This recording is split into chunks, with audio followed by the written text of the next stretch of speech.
ഞങ്ങൾ ഇന്ന് അതിരാവിലെ എണീറ്റ് പള്ളിയിൽ പോകട്ടോ. എന്താ സ്പെഷ്യൽ എന്ന് ചോദിച്ചു കഴിഞ്ഞാൽ ഞങ്ങളുടെ ആദംകുട്ടനെ ഇന്ന് ആദ്യമായിട്ട് LKG ക്ലാസ്സിലേക്ക് പോവാട്ടോ.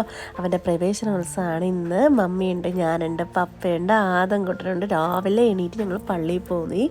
6 മണിക്ക് ഞങ്ങൾ പള്ളിയിൽ പോയിട്ടോ. പള്ളിയിൽ പോയി കുർബാനയെല്ലാം കണ്ട് ആദംകുട്ടനെ ഞങ്ങൾ തലയ്ക്കിൽ അച്ഛനെ കൊണ്ട് പിടിപ്പിച്ച് അനുഗ്രഹിച്ച് ഞങ്ങൾ സ്കൂളിലേക്ക് യാത്രയാവുക കേട്ടോ.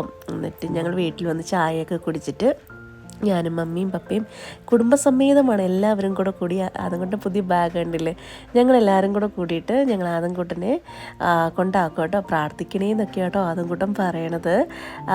അവിടെ ഞങ്ങൾ സ്കൂളിലെത്തി കഴിഞ്ഞപ്പോഴത്തേക്ക് ആദംകുട്ടന് കുട്ടികളെ എല്ലാം കണ്ടു കഴിഞ്ഞപ്പോഴത്തേക്കും ആകെ ഭയങ്കര സന്തോഷമായിരുന്നു കേട്ടോ. പുള്ളിക്ക് ഇവിടുന്ന് ഇറങ്ങിയപ്പോഴെല്ലാം സന്തോഷക്കുറവൊന്നും ഞാൻ കണ്ടില്ല. ഇത് കണ്ടില്ല കിടന്ന് ഡാൻസ് കളിക്കുന്നത്. അവൻ പ്രിൻസ് ഓഫ് ദി ഡേ ആയിരുന്നു കേട്ടോ. ചെങ്കോലും കീട്ടവും എല്ലാം കിട്ടിയ ഒരു പ്രിൻസായിരുന്നു അവൻ. സോ അതിനുശേഷം ചീഫ് ഗസ്റ്റിനെയൊക്കെ അറിയിച്ചുകൊണ്ട് അവിടുത്തെ കുട്ടികൾ വന്നു. പിന്നെ എല്ലാവരും ബ്ലാക്ക് കളർ ഡ്രസ്സൊക്കെ ഇട്ട് 10th ക്ലാസ്സിലെ സ്റ്റുഡൻസ്, അതായത് നല്ല ഉയർന്ന മാർക്ക് മേടിച്ച കുട്ടികളാട്ടോ അവർ. അപ്പം അവരെ ആദരിക്കലും കൂടി ആയിരുന്നു. പിന്നെ ചീഫ് ഗസ്റ്റ് ആയിട്ട് വന്നിട്ടുണ്ടായിരുന്നത് ഡോക്ടർ ഗീവർഗീസ് മാർ ബർണബാസ് മെത്രാപ്പൊലീത്ത ആയിരുന്നു കേട്ടോ. ഭയങ്കര നല്ല പ്രസംഗമായിരുന്നു മെത്രാപ്പൊലീത്തൻ്റെ. കാരണം പാരൻസിന് വേണ്ടിയിട്ടായാലും ടീച്ചേഴ്സിന് വേണ്ടിയിട്ടായാലും നോൺ ടീച്ചിങ് സ്റ്റാഫിന് വേണ്ടിയിട്ടായാലും കുട്ടികൾക്ക് വേണ്ടിയിട്ടൊക്കെ ഉള്ളതാണെങ്കിൽ പോലും ഒത്തിരി നല്ല ഉപകാരപ്പെടുന്ന രീതിയിലുള്ള ഒരു പ്രസംഗം തന്നെയായിരുന്നു കേട്ടോ.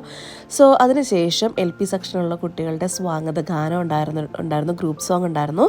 സോ അതിനുശേഷം ടീച്ചേഴ്സിൻ്റെ വക കുട്ടികൾക്ക് സ്വാഗത സോങ് പാട്ടുണ്ടായിരുന്നു.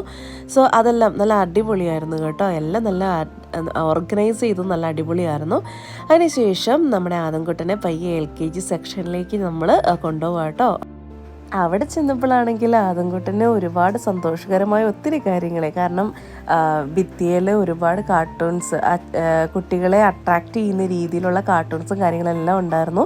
അതൊക്കെ അവന് ഒരുപാട് ഇഷ്ടമായി. പിന്നെ ഏറ്റവും കൂടുതൽ അവന് ഇഷ്ടമായ കാര്യം അവൻ്റെ പൊക്കത്തിലുള്ള ബെഞ്ച്. അവന് ഭയങ്കര കംഫർട്ടബിളായ രീതിയിൽ ഇരിക്കാൻ പറ്റുന്ന ബെഞ്ചും കാര്യങ്ങളൊക്കെ കണ്ടപ്പോൾ ഭയങ്കര ഇഷ്ടപ്പെട്ടു കേട്ടോ. അവൻ പോയി അവനൊരു പ്രത്യേക സീറ്റൊക്കെ പിടിച്ച് അവൻ അവിടെ പോയി ഇരുന്നു.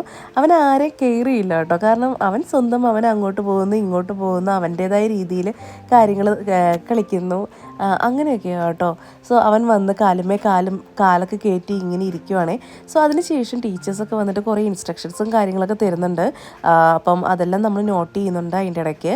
സോ ഇതിന് ശേഷമായിരുന്നു കേട്ടോ അത്. ആ വീഡിയോ സ്കിപ്പായി. ഇപ്പോൾ നമുക്ക് ആ വീഡിയോ എല്ലാം ഒന്നും എടുക്കാൻ പറ്റില്ലല്ലോ ഓൾവേസ്. സോ നമ്മളത് ശ്രദ്ധിച്ചിരുന്നില്ലെങ്കിൽ കുട്ടീനെ നാളെ മുതൽ സ്കൂളിൽ വിടേണ്ടതല്ലേ. ഇതെല്ലാം കഴിഞ്ഞിട്ട് ഞങ്ങൾ തിരിച്ച് വീട്ടിലേക്ക് വന്നു. അതുകൊണ്ടും പാവം ഉറങ്ങിപ്പോയി കേട്ടോ.